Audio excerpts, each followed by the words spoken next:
Graças a Deus. Eu cumprimento os irmãos com a paz do Senhor. Quem está feliz com Jesus hoje? Então encontra uma pessoa bem bonita do seu lado e dê um sorriso para ela. Ficou difícil? Tem gente que nem vira o pescoço. O pior é que você vai ter que se contentar com quem está do seu lado. Geralmente eu falo, se não tiver ninguém bonito aí embaixo, é só olhar aqui para cima, né? Mas não ficou ninguém aqui atrás, só está eu e o Roberto. Aí é uma... Se a salvação fosse por beleza, nós estamos condenados já, né? Uma alegria estar aqui nessa igreja mais uma vez. Me disseram que eu já estive aqui há muitos anos atrás, e eu estou tentando buscar na minha memória lembrança e não encontro, né? Isso mostra como eu estou ficando velho, né? Mas é uma alegria estar de volta aqui, e eu tenho certeza que Deus vai falar conosco nessa noite. E rever aqui o pastor Marcos. Como o senhor tem um nome bonito, né? Tem mãe que sabe escolher nome, olha, Marcos, né? Chega até a me dar um arrepio aqui. Deus abençoe o senhor, sua família, o seu ministério. Obrigado por ter atendido aí o meu filhão, o Daniel. Eu costumo dizer, pastor Marcos, que para chegar até mim, Jesus é o caminho e o Daniel é o pedágio, né? O senhor entendeu, né? Abra sua Bíblia comigo. Primeira epístola de São Paulo aos Coríntios, capítulo de número 2 e o versículo de número 9. Primeira epístola de São Paulo aos Coríntios, capítulo de número 2 e o versículo de número 9. Quem encontrou, diga amém.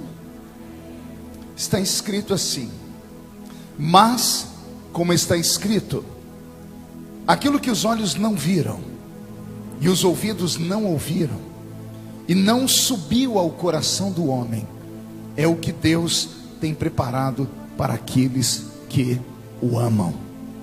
Amém, igreja? Eu vou ler mais uma vez para ver se a palavra cria raiz no seu coração. Mas, como está escrito, aquilo que os olhos não viram, e os ouvidos não ouviram, e não subiu ao coração do homem, é o que Deus tem reservado para todos os que vieram nesse culto essa noite. Feche a Bíblia, coloque no banco, na cadeira. E já que quebramos todos os protocolos possíveis, vamos quebrar mais um. Pegue na mão de quem está do seu lado e aperte a mão dessa criatura com carinho até ela falar aleluia.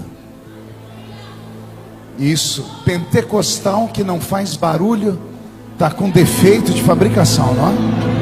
Vamos orar?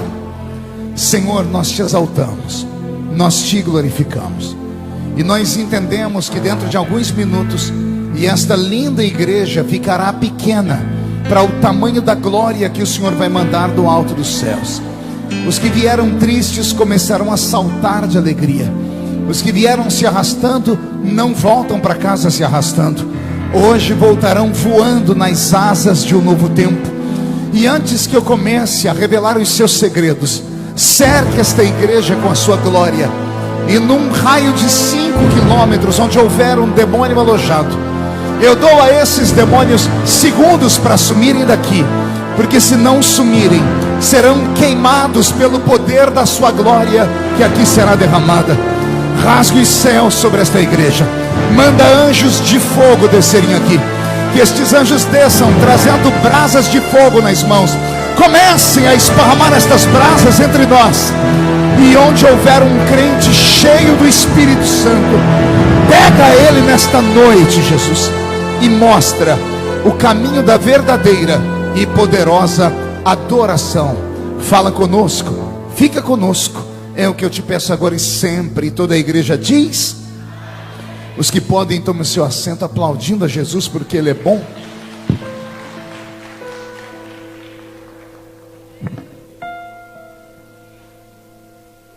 Tirei o paletó porque está um pouquinho quente, e vai ficar mais quente ainda a partir de agora. Eu só queria ter certeza se veio algum pentecostal para essa reunião hoje. De verdade? Então olhe para o seu irmão e diga para ele: você está preparado? Faremos uma viagem só de ida para dentro do coração de Deus essa noite. Quem não quiser, fazer essa viagem, dá tempo de ir para casa ainda, tá? Mas se ficar comigo aqui, eu tenho certeza que a sua vida nunca mais será a mesma. Querida igreja, noiva do Cordeiro, simpatizantes da nossa fé, amigos que vieram de perto, de longe, autoridades constituídas por Deus e pelos homens, eu tenho hoje uma palavra tão fantástica, que se eu conseguir traduzir ela, verbalizar ela para vocês, pessoas aqui hoje correm o risco de perderem o rumo da sua casa quando o culto terminar. Tamanha será a revelação de Deus, porque eu creio que Deus ainda fala. Vou pedir ao pastor Roberto que mude a música para mim, Roberto.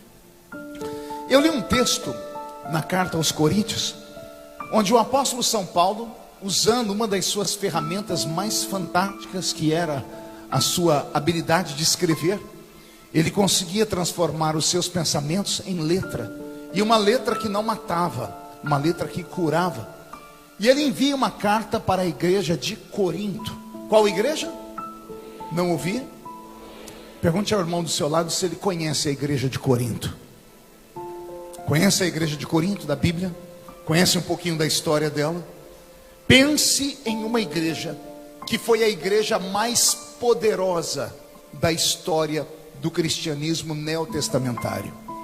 Uma igreja que deixou de longe a igreja de Jerusalém. Uma igreja que foi usada por Deus como um divisor de águas para aquele tempo antigo. Primeiro porque é uma igreja plantada na Grécia. Não era uma igreja plantada na terra dos judeus. Não era uma igreja plantada na terra ou em território africano, porque o Egito fazia divisa com Israel. Eu cito esses países porque tanto Israel quanto o Egito sempre foram países massacrados e empobrecidos. E você pregar para pessoas massacradas e empobrecidas é muito mais fácil do que pregar para pessoas como os gregos, que eram ricos, inteligentes, habilidosos, bonitos e tinham uma religião própria somente deles. E é para esse povo que o apóstolo São Paulo vai pregar. Quem já leu a primeira carta e a segunda carta vai se lembrar que na segunda carta Paulo explica como foi que se deu o crescimento da igreja de Corinto. Possivelmente algum crente chegou em Paulo e disse para ele: temos saudades de quando você vinha pregar com a sua habilidade humana, com o seu vernáculo apurado, com o seu conhecimento. E Paulo puxa a orelha do crente dizendo: quando eu fui ter convosco, nada do que eu vos falei foi em sublimidade de palavras de sabedoria humana, mas quando eu fui ter convosco, tudo que eu vos falei foi em demonstração de Espírito e poder de Deus. Vou falar de novo. Paulo está dizendo aos gregos: o que me fez levar Jesus até vocês e convencê-los não foi a minha habilidade com as palavras, não era porque eu era um homem sábio ou a minha eloquência, mas quando eu preguei para vocês pela primeira vez, vocês viram a revelação de Deus encarnada. Vocês viram o poder que se manifestou entre vocês. Vocês viram os sinais que me seguiram. E por isso, vocês trocaram Zeus por Jesus de Nazaré. Paulo então, quando planta a igreja de Corinto, ele vai para um desafio. Ele vai pregar para o povo mais sábio do mundo antigo. Ora, eu tenho homens e mulheres aqui que com certeza estudam. E o que eu vou falar não é nada difícil de ser compreendido. De vez em quando eu me pego em algum lugar do Brasil ou do mundo e lá vem no meu WhatsApp um pedido de ajuda de uma das minhas filhas. Eu tenho 3 filhas que estudam, fazem faculdade. Um dia desses, a minha mais velha mandou uma mensagem para mim, pastor Marcos, dizendo assim: pai, me ajuda a interpretar esse texto, porque eu tenho que apresentar um trabalho aqui para a escola e eu tenho pressa. E eu amo interpretar textos, sempre gostei de ler muito. E quando eu comecei a ler o texto, no segundo parágrafo, eu tive que voltar para tentar compreender o primeiro. Depois que eu li 10 minutos, eu não consegui entender bulhufas. Eu fui até o final do texto para ver quem é que tinha escrito o texto.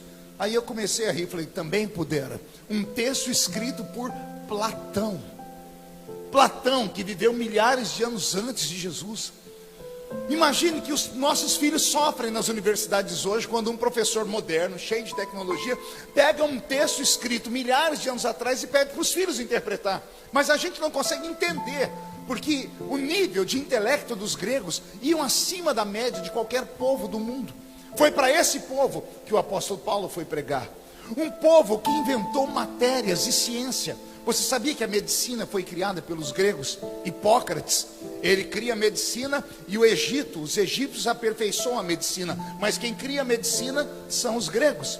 Não só isso, imagine que a arte de cuidar do corpo humano nasce com os gregos. O esporte nasce com os gregos. A própria palavra Olimpíada vem de Olimpo, que era o monte onde estava o panteão dos deuses gregos.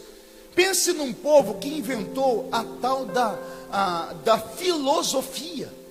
A palavra filosofia vem do latim, duas palavras, philos e sofia. Philos seria amante, namorado, amigo, e sofia, inteligência, sabedoria. Imagina eles criarem uma matéria que diz que são amantes do conhecimento, namorados da sabedoria. Isso antes de Jesus nascer. E é para este povo que o nanico Paulo vai pregar. Ele tinha muita coragem. Como eu disse no início, pregar para um povo pobre, necessitado e iletrado é muito mais fácil. Basta você levar comida e roupa, você conquista o coração deles, e eles vão parar para te ouvir e vão aceitar o que você pregar para eles. Agora tente pregar nos altos dos arranha-céus da Barra da Tijuca. Tente ir em Nova York, naqueles altos prédios da Quinta Avenida, e pregar para os atores e as atrizes de Hollywood. Tente ganhar um ator aqui do Brasil. Tente pregar para o seu professor de filosofia na faculdade. Você vai ver o deboche deles, porque eles acham que porque têm conhecimento e inteligência, estão acima da média, e acham que o evangelho é dado somente aos pobres. Jesus não salva o homem porque ele é pobre, ou deixa de salvar o homem porque ele é rico. Não é questão de sabedoria nem de riqueza, é questão de necessidade. Todos os que estão aqui foram salvos, não pela cultura, não pelo seu nível social, mas porque a graça de Deus nos alcançou. Posso ouvir um amém por esta palavra? Então Paulo vai pregar para os homens sábios. Alguém tem dúvida de que os gregos eram inteligentes aqui? Ninguém, né? Não bastasse serem inteligentes, pense num povo bonito. Até hoje, quando passa um homem bonito na rua, a mulherada olha e diz assim: lá vai um deus grego.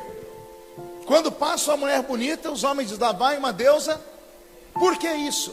Porque os gregos tinham um DNA privilegiado.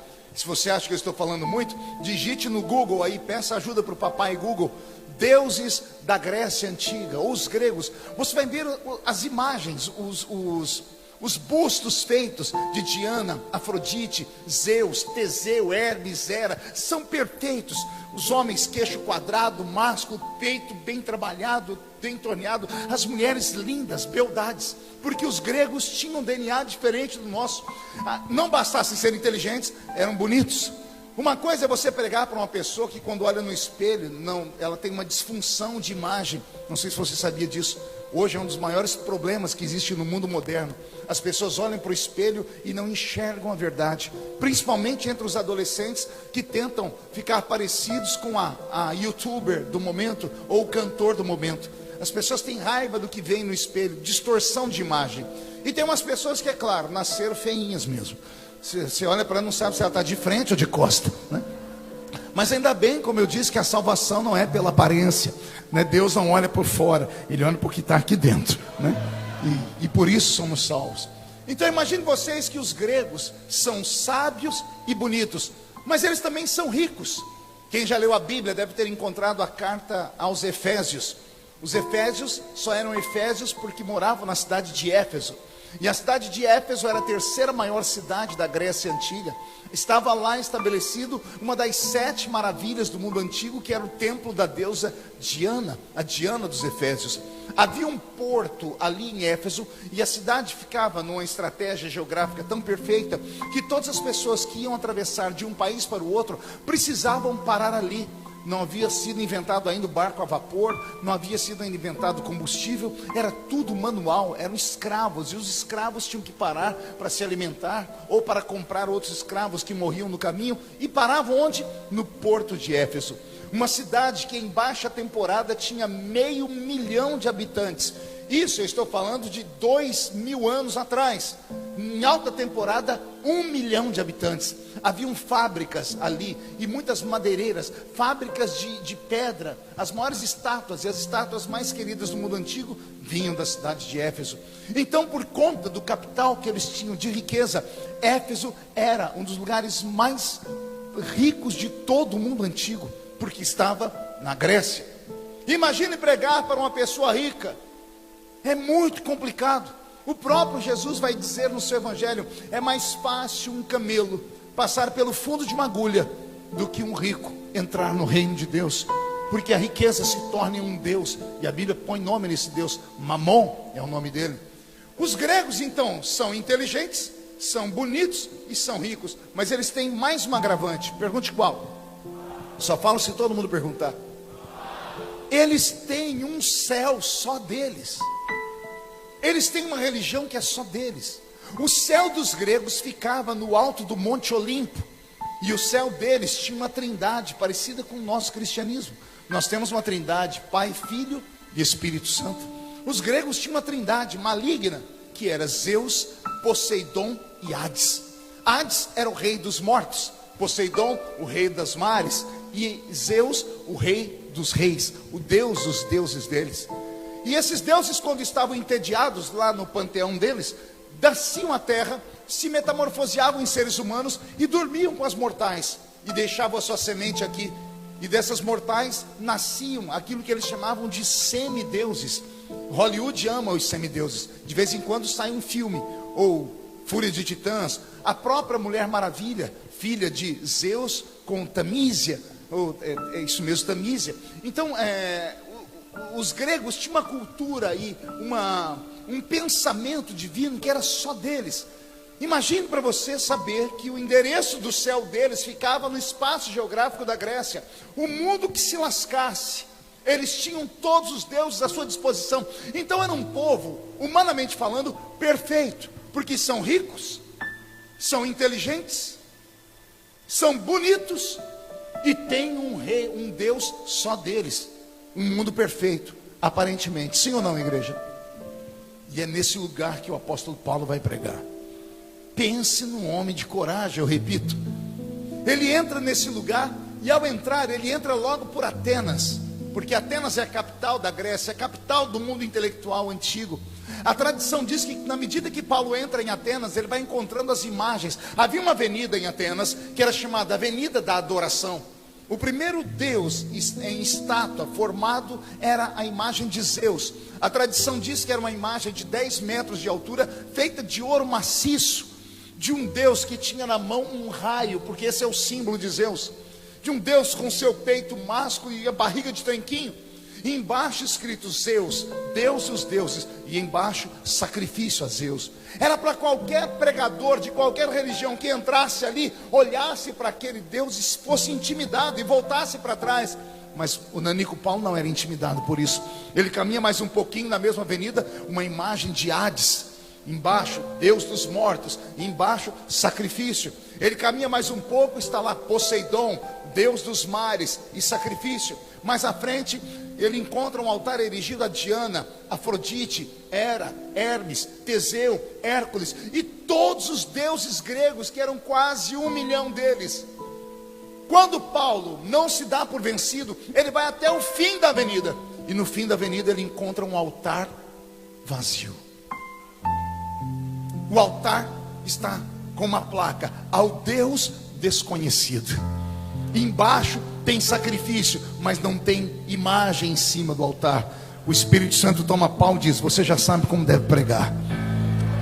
Paulo dá um grito e diz: ó atenienses, eu sou o sacerdote do Deus que vocês não conhecem. O Deus desconhecido salvou a minha vida e me trouxe para pregar a vocês aqui.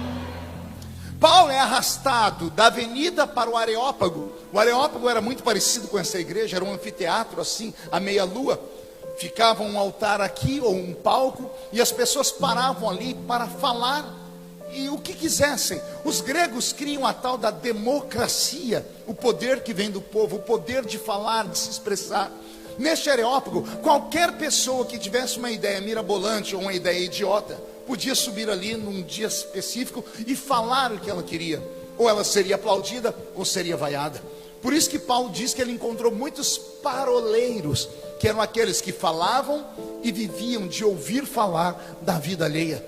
Imagine o Nanico Paulo num dia de festa, sendo levado para aquele Areópago, e na frente dele uma multidão de gregos. E quando os gregos olham para aquele homem, e quem não sabe, deixa eu desenhar para vocês Paulo, 1,5 metro de altura, calvo por natureza, há quem diga que era caolho e manco de uma perna. E você ainda acha que você é feio? Esse é o modelo fotográfico que Deus vai usar na Grécia. Quando ele sobe naquela tribuna e as pessoas param para ver, não pararam para ouvi-lo, pararam para ver a criatura que ele era. Eu imagino as pessoas olhando e cochichando. A mãe dele deve ter jogado pedra na deusa. O pai dele deve ter feito algum pecado muito horrível para ter nascido feio desse jeito, baixinho desse jeito, manco e ainda caolho. Então aquilo chamou a atenção, mas o que vai chamar a atenção deles agora é a fluência de Paulo. Ó como é que Paulo começa: ó atenienses, caminhando eu por vossa cidade, vi o tamanho de vossa fé. Vi que vocês têm imagens de muitos deuses e sacrificam a eles. Vi também que com medo de deixar ou desagradar alguma divindade, vocês erigiram um altar a um tal Deus desconhecido. E eu sou sacerdote do Deus desconhecido. As perguntas devem ter pululado. Diz a tradição que alguém diz assim: qual é o nome do seu Deus? E ele diz: o meu Deus se chama Yeshua, é o Machia de Israel. O meu Deus caminhou pela terra em forma humana. E isso para os gregos fazia sentido, porque de vez em quando Zeus descia a terra, ficava como homem e namorava as mortais. Então eles começam a ver algum tipo de simpatia entre ambas as religiões. Por isso pararam para ouvir Paulo. E Paulo está pregando e as pessoas dizem assim: me fale um pouco desse Deus. Seria ele, porventura, um grande Deus? E Paulo diz: ele é o maior de todos, porque é o único Deus verdadeiro. Alguém pergunta: seria ele maior do que Poseidon, o deus dos mares? E eu imagino Paulo dando uma gargalhada dizendo: ele é muito maior do que Poseidon. Inclusive tem um amigo meu que é pregador desse mesmo Cristo, que me contou uma história, que um dia ele estava dentro de um barco e o nosso Cristo não estava com eles, e Poseidon chacoalhou o barco, fez as ondas do mar bater sobre o barco. E quando eles achavam que iam ser tragados pelas ondas do mar, lá vem o nosso Cristo andando em cima das águas. E ele vem pisando em cima de Poseidon, porque ele pisou em cima das águas, ele pisou em cima do vosso Deus. Os gregos estão atormentados, dizem: mas isso é verdade? Ele diz assim: houve uma outra história em que o nosso Cristo estava deitado na polpa de um barco, e Poseidon mais uma vez se levantou para tragá-los. E quando acordaram ele saiu da polpa do barco e foi para a proa. Ele ficou em pé, estendeu as mãos e gritou: acalma-te, Poseidon, aquieta-te, vento, acalma-te, mar. E alguém diz: seria ele maior do que o nosso Deus Hades, que é o Deus dos mortos, que é a própria morte encarnada? E Paulo, imagino eu, dando uma gargalhada, dizendo: para esse aí não precisou nem o meu Cristo, eu já enfrentei Hades. E as pessoas, os gregos com os olhos estatalados: conte a história, paroleiro. E ele dizendo: eu estava pregando numa cidade próxima aqui, inclusive a cidade de Corinto, e como eu sou pequeno, botaram um tambor para que eu ficasse de pé, e eu olhava por cima e via todos. Enquanto eu pregava, lá na porta, quem é que apareceu? Hades. Hades olhou para mim e fez assim. Terminando a reunião, eu te mato. Quando eu fui correr de Hades, eu olhei direitinho para ele e dei um grito e disse: ó Hades, onde está, ó Hades, o teu aguilhão? Ó morte, ó morte, onde está o teu aguilhão, ó morte? Travada foi uma batalha na cruz, e a vitória foi de Yeshua, o Machia de Israel.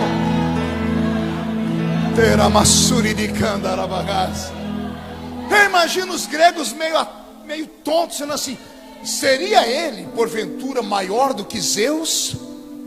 E Paulo dizendo: ele é maior do que Zeus, e eu provo. E os gregos pedindo: provem.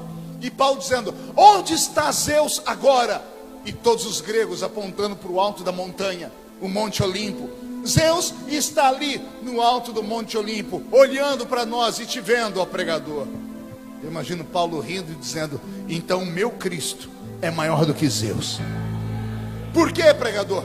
Porque o seu Zeus, o seu Deus que se chama Zeus, quando quer olhar os céus, ele tem que olhar para cima, não é? Pois o salmista no Salmo 103 disse assim: Deus, quando quer olhar os céus, ele se inclina. Não, você não entendeu, eu vou falar de novo. Todo ser vivo, quando quer olhar os céus, tem que olhar para cima. O nosso Deus, quando quer olhar os mesmos céus, ele olha para baixo, porque ele está acima do céu, ele está acima das estrelas, ele está acima dos planetas. Quem serve esse Deus vivo e pode dar um grito daquele tamanho aqui?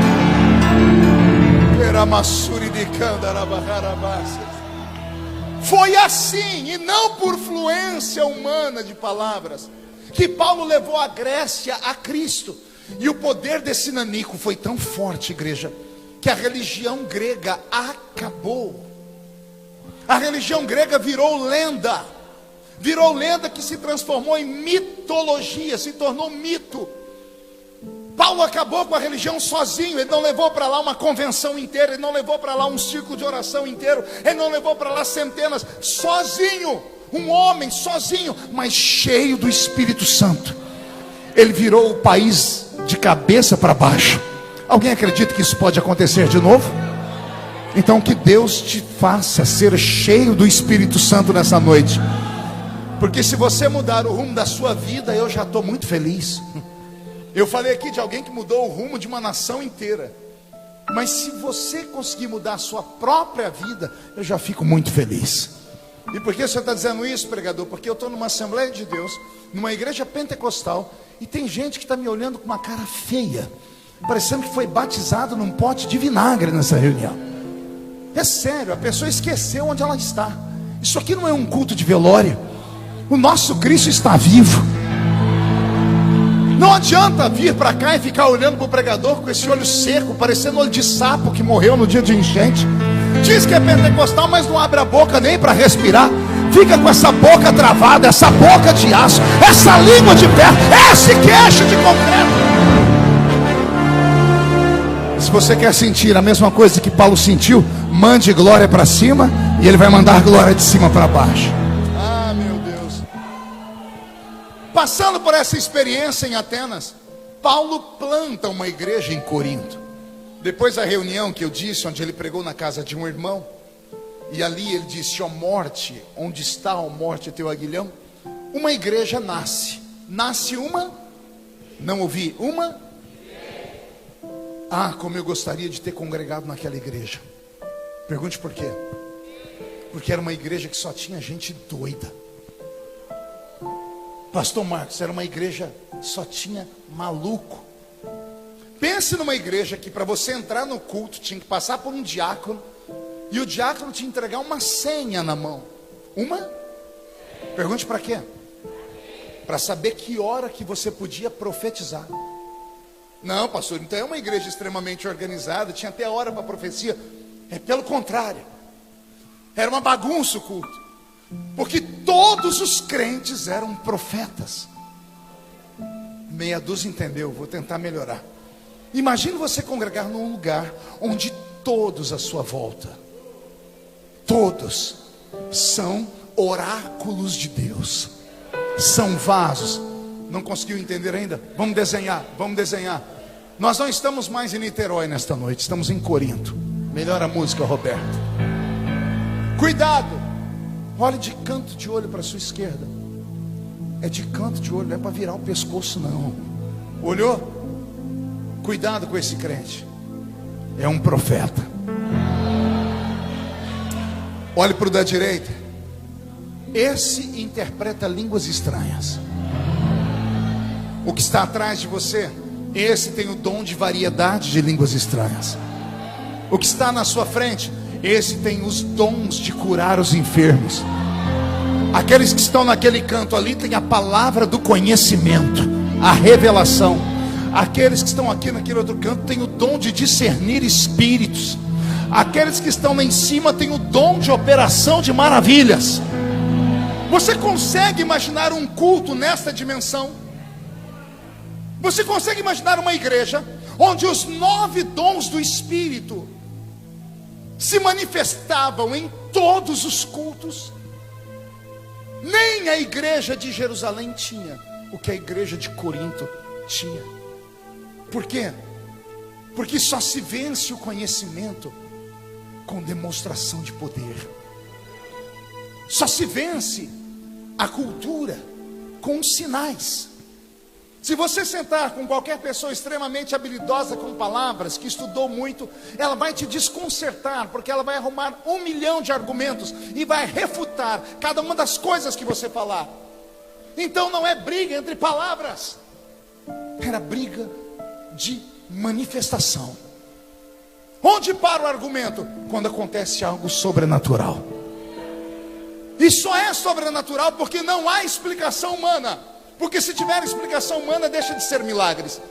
E foi assim que a Assembleia de Deus nasceu. Ela não nasceu por causa dos anéis de formatura. A nossa igreja não nasceu porque os homens eram poliglotas. A nossa igreja não nasceu porque as pessoas eram ricas. A nossa igreja nasceu porque os homens e mulheres, embora fossem analfa de pai e beta de mãe, a maioria só tinham 2 dentes na boca: o zagueiro e o atacante. A maioria dos crentes não sabia ler a Bíblia. Quando ia ler a Bíblia, dizia: vamos ler aqui no livro de Êxodo. Mas quando esse povo fechava a Bíblia e começava a orar, eu vou repetir, quando eles fechavam a Bíblia e começavam a orar, o céu se rasgava e Deus ficava de pé no trono e se manifestava. Não sei vocês, mas eu ando muito saudosista. E eu tenho ensinado, inclusive na igreja onde eu pastoreio. Os crentes modernos acham que só pelo fato de estarem na igreja estão fazendo um favor para o pastor. Não, pastor, não pega muito meu pé não, que eu estou aqui porque o senhor quer que eu grite, glória a Deus. Estar aqui já não está bom demais. Não, não está. Porque entrar na igreja qualquer um entra. Até cachorro entra. Criaram até uma piada. Por que o cachorro entrou na igreja? Porque a porta estava aberta. Eu estava pregando, pastor, lá no Paraná, algum tempo atrás, um ginásio, umas 5.000 pessoas, e tinha um corredor assim, bem na minha frente. E eu pregando, e os irmãos do sul são um pouquinho mais devagar do que a gente, né? O sulista é mais introvertido, né? Eles não são expansivos como os cariocas, a gente do sudeste do Brasil. E eu pregando, e eles desconfiados, me olhando, e de repente eu olhei para o corredor bem aqui embaixo, tinha um cachorro deitado, olhando para mim. E eu comecei a pregar, daqui a pouco eu liberei uma palavra revelada, alguém lá do lado esquerdo atrás deu um glória a Deus. O ginásio inteiro fez assim, olhou. O cachorro não olhou também? Eu falei, deixa eu fazer o teste. Dei outra palavra de revelação, o povo do lado de lá deu glória a Deus, todo mundo olhou para a direita e o cachorro olhou também. Falei, meu Deus, esse cachorro congrega na igreja.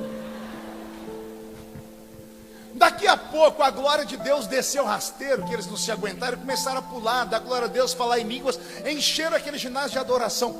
O cachorro não empolgou. Ele ergueu a cabeça e fez au! O diácono perto do púlpito gritou assim, eita que o cachorro está crente. E eu estava meio bravo aquele dia, porque pregador pentecostal quer me matar do coração, é eu estar pregando e você ficar me olhando desse jeito aí, ó. Querendo caçar confusão comigo. Me ajuda a pregar, crente. Quer ver o pregador ficar feliz? Você dá um glória a Deus. Isso empolga ele. E eu já estava meio bravo. Aí eu falei, eu discuti com o diácono. Eu falei assim, esse cachorro não deu glória a Deus não, ele latiu. E o diácono, em vez de ficar quieto, olhou para cima e disse, esse cachorro deu glória a Deus sim. Eu disse, ele latiu. Ele falou, ele deu glória a Deus. Eu disse, eu escutei latido. Ele falou assim, pois eu interpretei a língua dele. Eu já vi interpretar a língua de anjo, mas língua de cachorro. Aí eu falei para ele, querido, deixa eu te dar um ensinamento. É muito bonitinho ver esse cachorro fazer isso, mas nenhum animal irracional pode dar glória a Deus. Pastor, o senhor não conhece o meu papagaio? O seu eu não conheço, mas eu conheço um que mandaram para mim no WhatsApp esses dias. O papagaio decorou uma pregação minha. Vocês acreditam? Ele falou umas 3 frases da minha pregação e imitou minha língua estranha. Falei, papagaio miserável.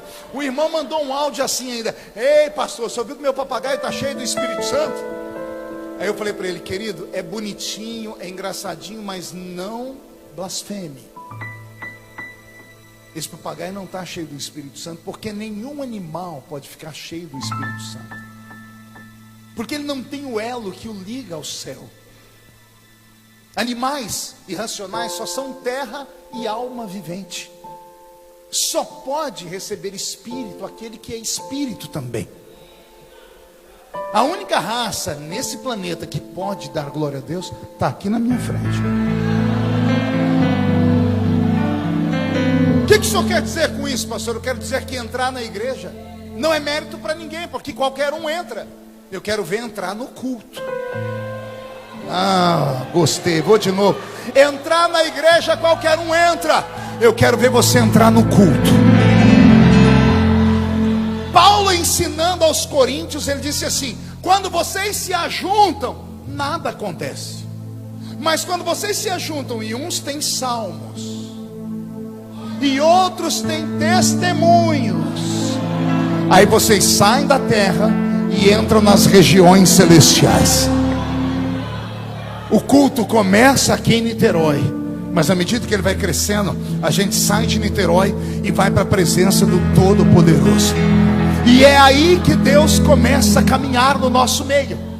Aí o Senhor começa a caminhar entre os castiçais procurando fogo. Mas se não houver fogo nos castiçais, Ele pode reacendê-los. Que nesta noite possamos entender isso e possamos começar a compreender que o que deixa esse lugar santo não é a placa que está lá fora, que eu respeito muito, que é a Assembleia de Deus. Não é isso que faz esse lugar ser diferente. O que faz esse lugar ser diferente não é a história que essa igreja tem, mas é uma presença invisível que está aqui. Pode ser o alto de uma montanha, onde só tem a terra, pedras e galhos secos.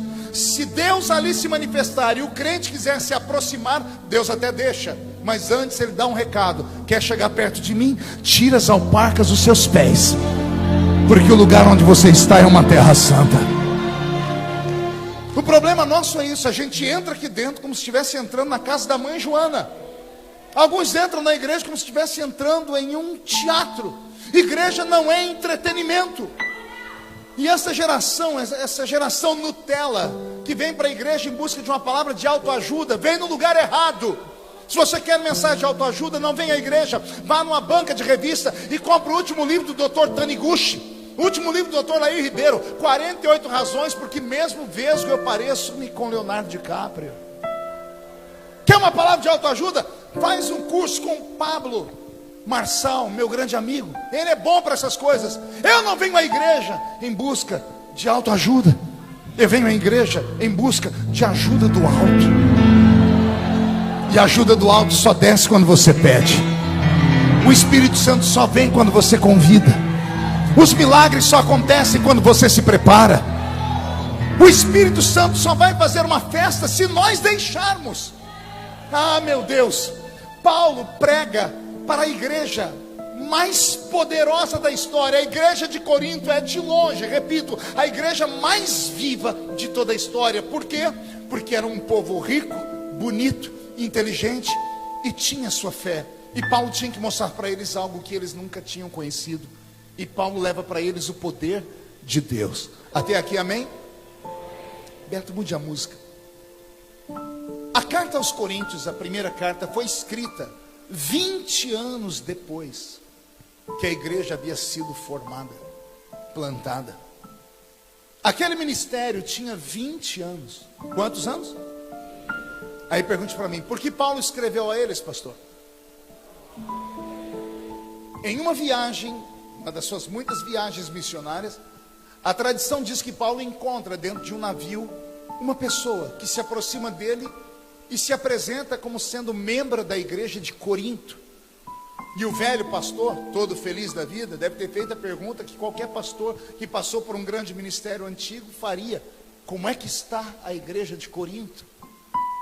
E o jovem que estava ali se apresenta a ele dizendo assim: a igreja está muito bem, construímos dezenas de congregações. E o rapaz espera os aplausos do velho Paulo. E Paulo refaz a pergunta: você não entendeu? Eu perguntei como está a igreja de Corinto. Em dúvida, o rapaz repensa e diz: agora entendi. A igreja de Corinto, além de construir muitos templos, ela mantém obra missionária esparramada pelos quadrantes da Grécia. Mandamos missionários para todos os lados. E ele espera o aplauso de Paulo. E Paulo refaz a pergunta dizendo: você ainda não me entendeu. Eu estou perguntando como está a igreja de Corinto. O rapaz repensa e diz a Paulo: agora eu entendi. A igreja está cuidando dos órfãos, está cuidando das viúvas, está criando hospitais. A igreja está muito bem. E Paulo diz: você ainda não me entendeu. Eu quero saber como está a igreja de Corinto. Não quero saber como está a denominação. Não quero saber como está a organização. Eu quero saber como está o organismo. Posso, pastor Marco? Nós confundimos organização com organismo. A organização vai bem, muito obrigado.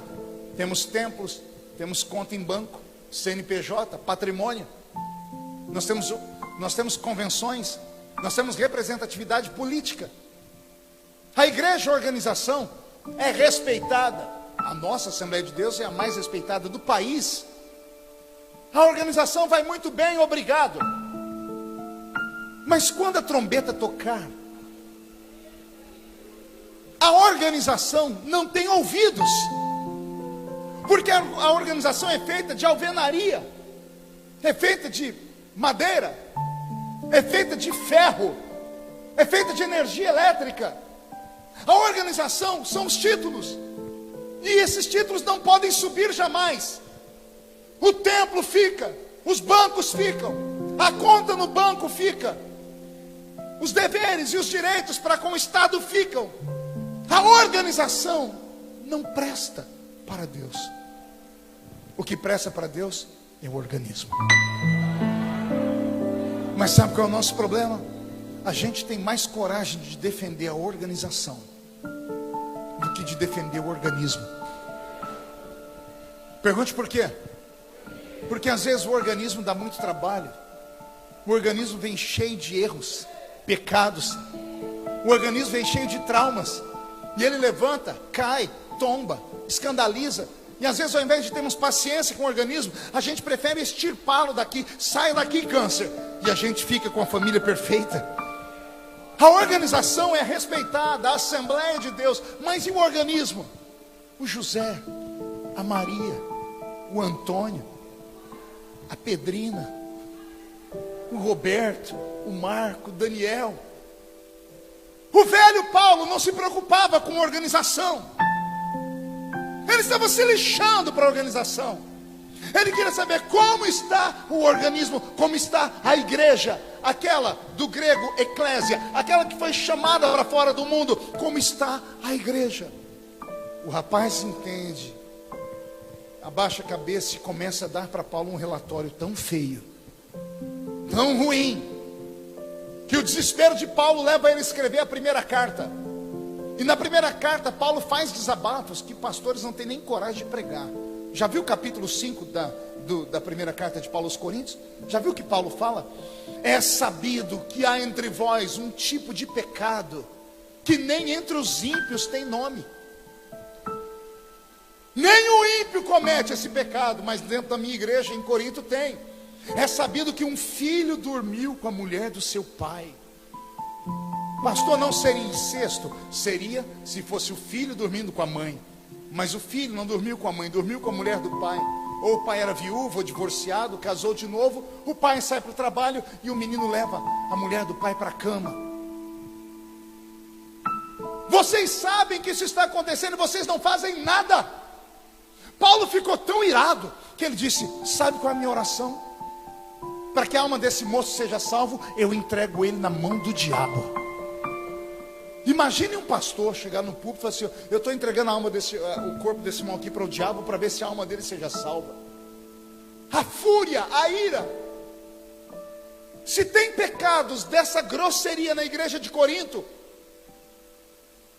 o Espírito Santo não desce. Os dons sumiram. As revelações desapareceram. As línguas estranhas ficaram raras. Interpretação de línguas nunca mais se ouviram. E qualquer coisa que eu esteja falando aqui não é mera coincidência. Se você estiver tentando fazer comparativos com a sua congregação ou com a sua própria igreja, falo com amor e com temor, porque sou assembleiano desde criança. E às vezes me dá angústia, porque não consigo transferir as minhas experiências para as minhas filhas. Porque vem de uma geração diferente, onde nós não tínhamos um templo de Salomão para congregar, mas tínhamos a essência do cenáculo, lá na Taperinha Velha. Não tínhamos instrumentos como esses. Era um pandeiro e uma sanfona. Mas quando cantávamos os velhos hinos, e não eram hinos como esse que o Roberto cantou, onde juntou o instrumento dele e os deles aqui, levou a gente à loucura, porque o som mexe com a gente. Nós não tínhamos nada disso. Era o velho, foi na cruz, onde um dia eu vi os meus pecados carregados em Jesus. Era assim que recebíamos o batismo com o Espírito Santo. Não tínhamos pregadores desse naipe como eu sou, que tem cultura, que fala bem, que se preparou. Tinham graça e uma unção tão grande, que às vezes, quantos cultos não participei, onde o pregador só dizia: eu cumprimento os irmãos com a paz do Senhor, e o culto acabava. O céu abria. As pessoas eram batizadas com o Espírito Santo no banco. Não me tenha por saudosista. Me tenha por alguém que já viveu um bocado, que com 48 anos de idade prega há mais de 30, e que correu o mundo, mais de 80 países do mundo, mais de 4.000 cidades do Brasil. Eu vi o céu aberto. E hoje, quando entramos na igreja, é uma dificuldade.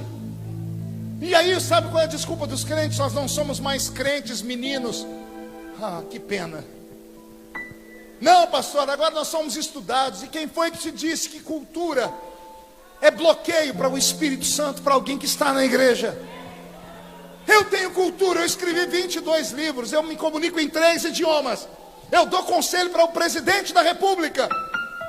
Mas quando o Senhor Jesus vem sobre mim, eu me entrego e entro no reteté de Jesus, e ponto final. Ainda subo um monte para orar. E aí vem a crente dizer: não, o pastor está mudado. É claro que eu mudei. Eu não sou mais uma criança. Quando eu era menino, eu pregava como menino. Agora amadureci. Vocês estão olhando a minha aparência. Fiquei velho, minha barba está branca. E alguns crentes dizem: ah, mas olha o cabelo dele, olha lá, olha, está pregando de calça jeans. Até quando você vai pensar nisso? Se você tivesse me ouvido pregar aqui, você com olhos fechados, só me ouvido, você ia continuar ouvindo o menino da Vila Tatu. Eu mudei na aparência, porque a embalagem muda com o passar do tempo, mas o conteúdo ainda é o mesmo. Que pena que alguns aqui não podem dizer o mesmo sobre eles, porque a aparência por fora é a mesma, mas por dentro mudou. Ninguém mais ouve você dar glória a Deus. A igreja sente saudade das suas profecias, dos lindos louvores que você cantava, dos instrumentos que você tocava. O que foi que aconteceu com você? Foi por sua culpa que Jesus me trouxe aqui, porque Ele quer você de volta. Ele quer dar um avivamento nesta nova etapa da sua vida. Eu estou aqui para te dizer que Ele é o mesmo ontem, hoje e será eternamente o Senhor. Estou aqui para te dizer que tudo o que precisamos é apenas de arrependimento. É o coração contrito e lágrimas nos olhos. Levante a mão direita para o céu comigo, por favor. Chacoalhe ela. Coloque no ombro de quem está do seu lado, pede licença. Se a pessoa achar ruim, fala: o médico mandou não contrariar o pastor. Agarrou? Chacoalha a pessoa agora até ela ficar irritada. Isso, faz isso aí, faz isso aí. Pega ele aí do isso, chacoalha, diga: Deus te trouxe aqui.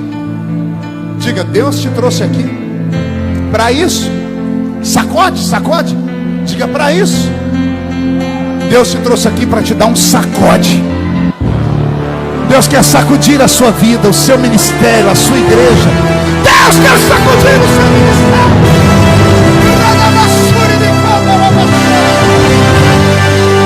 Reage.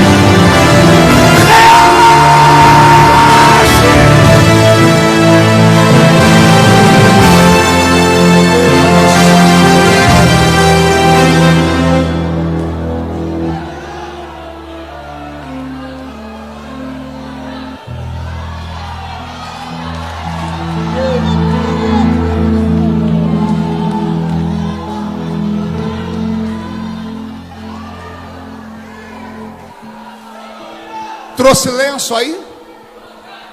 Não trouxe lenço? Prepara a manga da camisa e a ponta da gravata então. Me escute. Me chame de saudosista, mas eu sinto saudades, pastor Marco, da velha igrejinha lá da Vila Tatu, onde eu congregava. Às vezes passo perto dela, paro com meu carro, fecho os olhos e sou transportado no tempo. Saudade de quando a gente vinha para a igreja meia hora antes do culto começar, e ninguém ficava sentado no banco batendo papo, mascando chiclete, vendendo carro, falando do último episódio da novelinha da Record.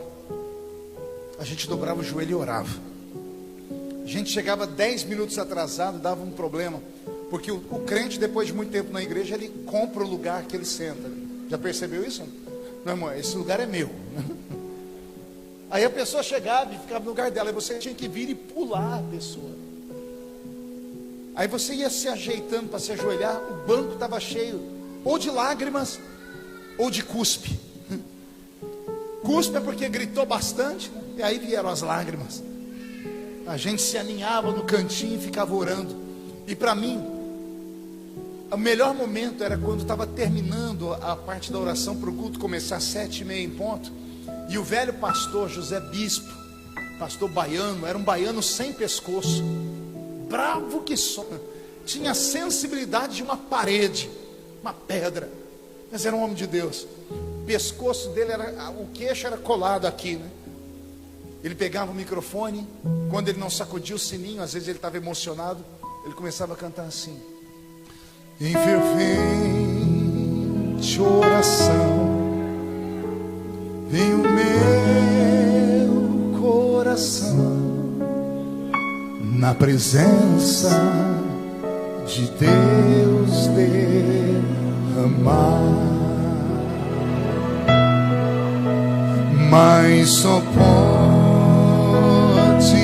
fluir no que estás a pedir, quando tudo deixares no altar.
Aguenta, coração.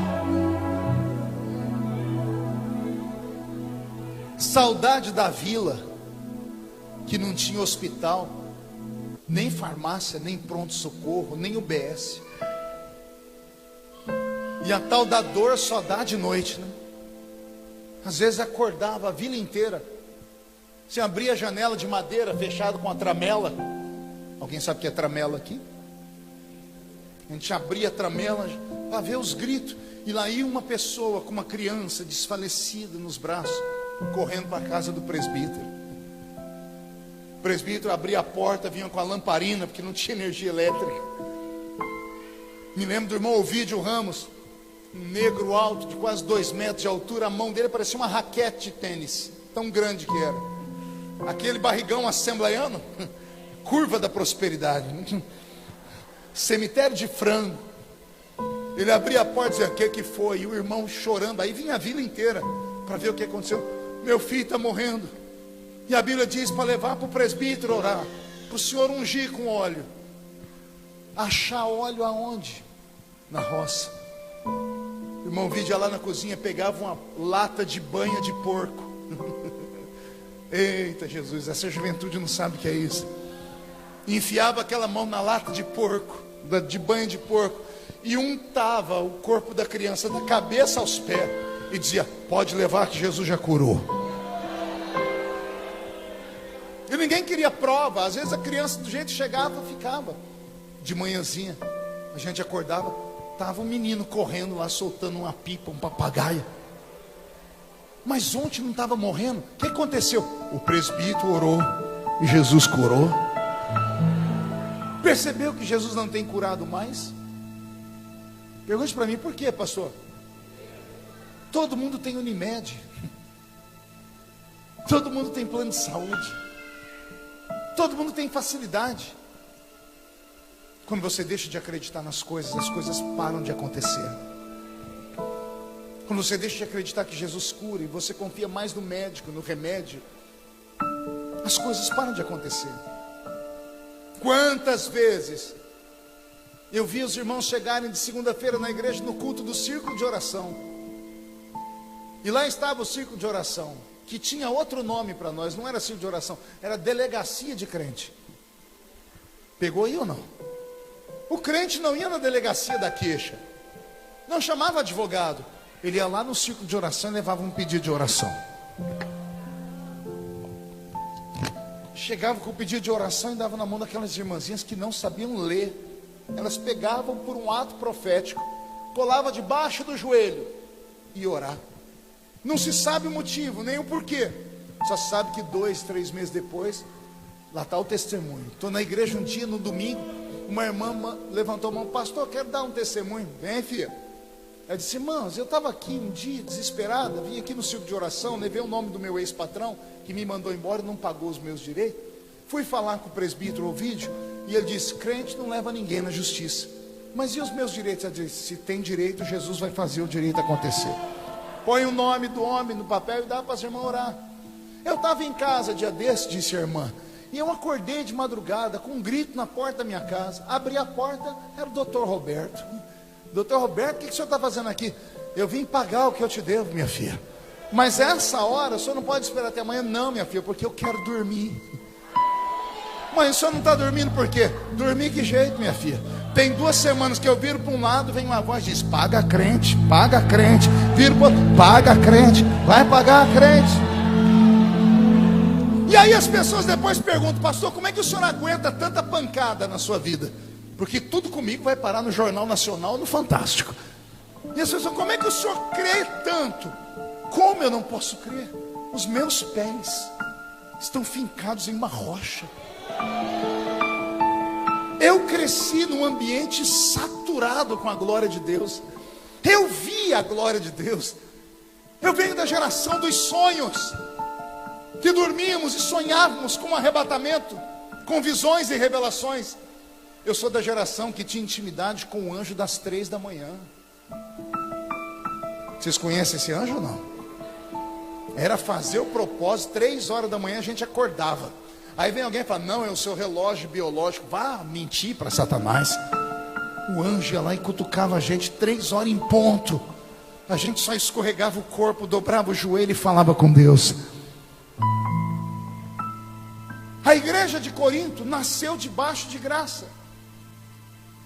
E com o passar do tempo ela perdeu tudo.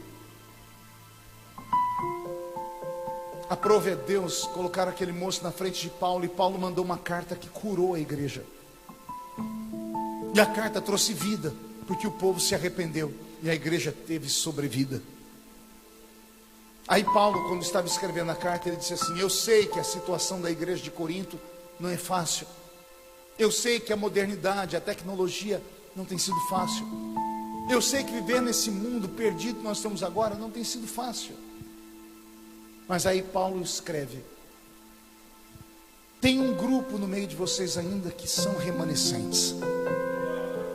Deus gosta de todos, mas Ele ama os remanescentes.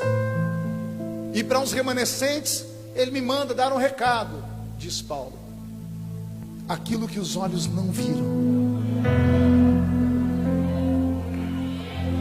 aquilo que os ouvidos não ouviram,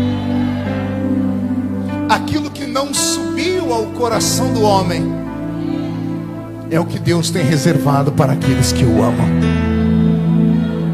Você acredita que Deus ainda faz? Você acredita em um avivamento nesta reta final da igreja?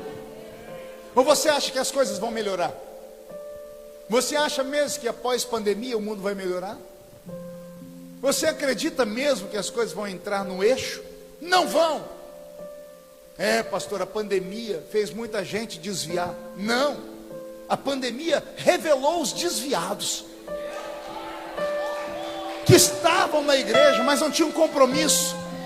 Foram arrastados para casa, o conforto da casa, na frente do computador, assistindo o culto, comendo peixe, picanha, tomando Coca-Cola, falando com a mãe, com o pai. Se apaixonaram pela facilidade. E cristianismo sem cruz não é cristianismo. Cristianismo não é religião para ser aplaudida, amada, amaciada. É religião de confronto. Não venha à igreja para ser amaciado, venha para ser confrontado. Venha à igreja para sair do culto com os lombos doendo, porque enquanto você sente dor, é sinal que você está vivo ainda. Duras são as pessoas que estão me ouvindo, e a palavra entra aqui e sai por aqui e diz: não era isso que eu queria ouvir. É por isso que Deus não fala com você. Você não quer ouvir o que Ele quer falar, você quer ouvir o que você quer ouvir. Isto aqui não é um lugar disto. Deus nos reúne aqui para dar um choque de realidade. Eu vou profetizar que os próximos dias dessa igreja serão os melhores dias que essa igreja teve. Por quê? Porque o remanescente ficou. O que não queria foi embora. Então cumpra vocês que estão vendo os bancos e espaços vazios, não ficar choramingando, dizendo: mas aqueles onde estão. Não, cumpra vocês orarem agora e pedir a Deus: Senhor, dá qualidade, porque quantidade já provou que não presta para nada. Se quantidade prestasse para alguma coisa, toda a marcha para Jesus seria capa de jornais com milagres. São Paulo reuniu ano passado 3 milhões de pessoas na marcha para Jesus. William Bonner, com aquela voz impostada, disse: São Paulo reúne 3 milhões de evangélicos que marcham por Jesus. Eu estava ficando emocionado, tomei um puxão de orelha do Espírito Santo. Ele falou comigo: seria interessante, Marcos, se ele falasse: São Paulo reúne 3 milhões de crentes que marcham por Jesus, vírgula, e um cego enxergou na reunião, um paralítico andou, 100 pessoas aceitaram Jesus como Salvador, 500 foram batizados com o Espírito Santo. Mas é só oba, oba e grita, grita. É a igreja fazendo ajuntamento para quê? Ameaça colocar um pregador na marcha para Jesus, para você ver se ela não esvazia. Agora coloque a banda para cantar, e coloque os levitas, aqueles que faz a poeira levantar. Oba, oba e grita, grita. Quantidade não é sinônimo de avivamento. Qualidade é. Me dê aqui nessa noite 10 crentes, mais crentes, crente raiz, e a gente vira Niterói de cabeça para baixo. Deus não te trouxe hoje aqui somente para que você visse um pregador. Ele te trouxe aqui porque Ele tem saudades de você. Quando aquela porta se abriu e você entrou, você nem percebeu, mas o Espírito Santo estava lá.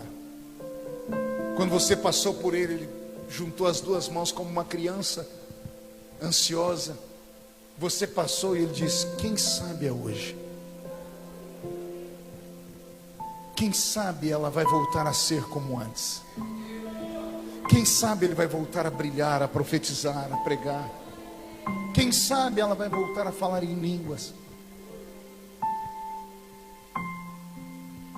Aquilo que os olhos ainda não viram é o que Deus tem reservado para todos nós. Eu prefiro acreditar nisso. Alguém acredita comigo? Então fique de pé, por gentileza. Vou pedir que todos inclinem a cabeça, porque eu vou fazer um convite. E talvez ninguém vai vir à frente. Então, para eu não ficar envergonhado, fica de olho fechado. Mas eu não vou ter medo. Será que há alguém aqui nessa noite que, depois de me ouvir pregar, tem coragem de dizer para si mesmo: eu já fui mais crente, e eu queria voltar a ser mais crente. Eu queria voltar a pregar como antes, a cantar como antes, a profetizar como antes. Ou será que tem alguém que tem a coragem de dizer: Senhor, eu nunca vi isso, mas eu queria ser alguém usado por Ti, como esse pregador falou. Se existe, eu quero receber. Se há alguém desses dois grupos e tiver coragem de romper e vencer o orgulho, porque muitas vezes o que nos separa do milagre é o orgulho. Mas se você romper com o orgulho e tiver coragem de vir aqui perto de mim no altar, murcha a barriga, estufe o peito, olhe nos olhos do irmão do seu lado. Se o olho dele não estiver vermelho, enfie o dedo no olho dele. Diga: você entendeu? Dá tempo ainda. Nós podemos recuperar tudo que nós perdemos. E eu profetizo um tempo de avivamento sobre a sua vida. Do jeito que você está, aqui mesmo, feche os olhos por um minuto. Será que tem alguém no nosso meio que está afastado dos caminhos do Senhor? E veio hoje aqui a convite de um amigo, de um irmão. Se foi atraído pela propaganda. E quando entrou aqui você disse: quero ver se Deus ainda fala. E Deus falou com você. O Senhor falou que você ainda vai ser um grande homem. A senhora será uma grande mulher ainda. Mas o fato de estar afastado da igreja criou um problema muito grande. Porque lá no livro de Mateus capítulo 16, verso 18 em diante, está escrito assim: tudo que for desligado na terra é desligado no céu. Quando você se afastou da igreja, você foi excluído do ministério, e o seu nome foi riscado do livro da vida. Mas se hoje você tiver coragem de voltar, nós vamos orar e vamos ligar você de novo ao céu. Pastor, mas eu tenho que fazer o quê? Tem que vir aqui perto de mim. Aí eu vou orar pela sua vida. Quero colocar minha mão sobre a sua cabeça. Eu já tenho um rapaz aqui. Tem mais alguém? Eu já tenho 2 aqui. Você também? Eu já tenho 3 aqui. Tem mais alguém que quer voltar? Pastor, eu não sou evangélico. Eu vim aqui porque eu estava curioso. Não entendi nada do que o Senhor falou, mas eu senti tudo que o Senhor falou. Vontade de chorar, tô tremendo. O que é isso, pastor? É Jesus te chamando. Chegou o dia dele fazer as pazes com você. Se você tiver coragem de entregar a sua vida para Jesus e vir aqui na frente, eu vou orar por você como nós vamos orar por esses 3 rapazes aqui. Tem alguém? Você que trouxe a pessoa, pergunte para ela se ela tem coragem de vir aqui à frente. Tem alguém? Dou-lhe uma, a porta vai fechar. Dou-lhe 2. Não tem? A igreja estenda as mãos para cá. Senhor, nós colocamos nas suas mãos essas 3 vidas. 3, Senhor, é um número profético. Uma é para glorificar o Pai, a outra o Filho e a outra o Espírito Santo. Todos os pecados sejam perdoados, o nome deles escritos no livro da vida. Toda a maldição seja quebrada E quando esse culto terminar, que eles voltem escoltados pelos anjos para casa. Eu profetizo um tempo de paz, de alegria e de salvação. E a igreja diz: alguém dá um abraço nesses três aqui para mim? Alguém está aqui mais perto? Isso. E a igreja dá uma salva de palmas para Jesus. Olho para você. Pode ir voltando para o seu lugar. Pode tomar o seu assento. Seu amor me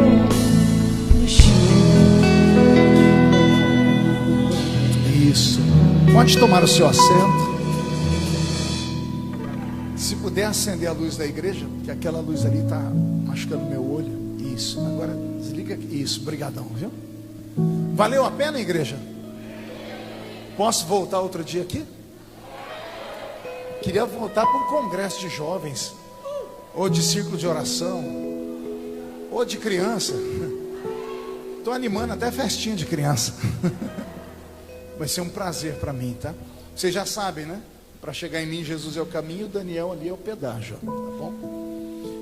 E o pastor me deu uma ordem ali, e ordem dada é ordem cumprida. Quem aqui está desempregado? Levante a mão para eu ver. Quem não tem carro próprio ainda? Quem não tem casa própria? Quem está endividado? O sangue de Jesus tem poder. Porque tem gente que não abaixa a mão por nada. Será que tem alguém aqui que, além de todo esse sofrimento na vida, a sogra mora na mesma casa que ele? É só eu? Ah, tem uma sofredora ali. Agora que eu estou entendendo que você chorou o culto inteiro. Eu estou achando que a palavra fazendo efeito, ela lembrando, tem que encarar a velha hoje ainda. É brincadeira, gente. Todo genro que fala da sogra é apaixonado pela velha. Você acredita ainda que Deus é dono do ouro e é dono da prata? Esse amém não me convenceu, não. Acredita mesmo? A minha história é conhecida pelo Brasil inteiro, né? Menino pobre, filho de mãe solteira. Cresci cortando cana, apanhando laranja, algodão, café, engraxando sapato. Minha mãe não sabe ler nem escrever até hoje. De pobreza eu entendo. A gente morava em 12 pessoas, em 2 cômodos. Você tem noção do que é isso? Pensa numa luta. Na minha casa, panela e pinico dava uma confusão. A irmã riu, né? Tinha dia que o pinico estava em cima do fogão, a panela debaixo da cama. Pobreza, miséria atrai miséria. E o pior é que eu me converti e continuei pobre de marré. Fui consagrado a pastor. Preguei por 12 anos, pobre de marré. E eu me orgulhava, porque eu contava para todo mundo que a minha grife que me vestia era uma grife japonesa. Era que me deram. Terno que me deram, gravata que me deram, sapato que me deram. E quando alguém sentia de dar, eu sentia de receber, né? Eu nunca tinha tido alegria de fazer a alegria de alguém. Nunca tinha repartido nada com ninguém. Porque na igreja onde eu fui criado, me ensinaram a buscar o Espírito Santo, a crer na palavra e buscar os milagres. Mas me negaram a informação de que Deus, quando vê alguém fazer pelo reino mais do que pode, faria para ele mais do que ele precisava. Anotou essa frase, hein? Quem faz pelo reino mais do que pode, recebe do reino mais do que precisa. Quando eu entendi que ofertar e dizimar e sacrificar era uma ordenança bíblica, só que vinha carregada com fé, quase que foi tarde demais. Mas eu ainda acordei em tempo. Passei a dar mais do que recebia. Quantas vezes pegava tudo que recebia, passava nas rodovias desse nosso país, entrava numa cidadezinha que eu nunca vi, vi uma igrejinha caindo aos pedaços, pegava tudo que eu tinha recebido, enfiava debaixo da porta e ia embora. Fiz isso inúmeras vezes, acreditando no Deus do milagre. E olha o que Deus fez na minha vida. Me tornei deputado federal, moro na casa mais bonita da minha cidade, minha família é abençoada, eu sustento mais de 100 famílias todos os meses sozinho. Isso ninguém dá glória a Deus, não? É difícil, né? É mais fácil chorar com quem chora, né? Do que se alegrar com quem se alegra. Mas o que aconteceu na minha vida não aconteceu porque eu sou bonitinho, não. Aconteceu porque eu ouvi alguém falando o que eu estou falando aqui e eu acreditei. E eu rompi com esse espírito franciscano, esse espírito de miséria e de pobreza. Parei de ficar apegado ao vil metal. Voltei para casa quantas vezes a pé, porque o dinheiro do ônibus eu deixava na oferta. Mas eu ia andando e ia dizendo: Senhor, ó, meu sapato está furando, porque o dinheiro do ônibus está dentro da salva lá na igreja. E chegou o tempo de Deus me honrar, porque Deus não mente na sua palavra. Esse culto não é um culto normal. Além de ser um culto especial, há algo divino nesse culto. Não sei se vocês perceberam. É como se Deus quisesse fazer com todos que estão aqui uma nova aliança. E eu queria muito convocar você que acredita na Bíblia a fazermos um ato profético, a deixarmos no altar de Deus uma oferta, mas não aquela oferta costumeira, uma oferta com propósito. Colocarmos no altar de Deus uma oferta e falarmos: Senhor, é em gratidão por tudo que o Senhor nos deu hoje aqui no culto. E em troca, eu vou orar pela sua vida, para que Deus te dê tanto, mas tanto, que você nunca mais terá que tomar nada emprestado de ninguém. E você vai ter até para emprestar para os outros. Alguém acredita nessas coisas? Você crê que eu sou um profeta? Abra a sua mão direita. Coloque na palma da sua mão direita a sua maior necessidade de hoje. Uma delas, aquela área que você precisa de um milagre. Feche a sua mão e segure essa necessidade e coloque a mão aqui, ó, no coração.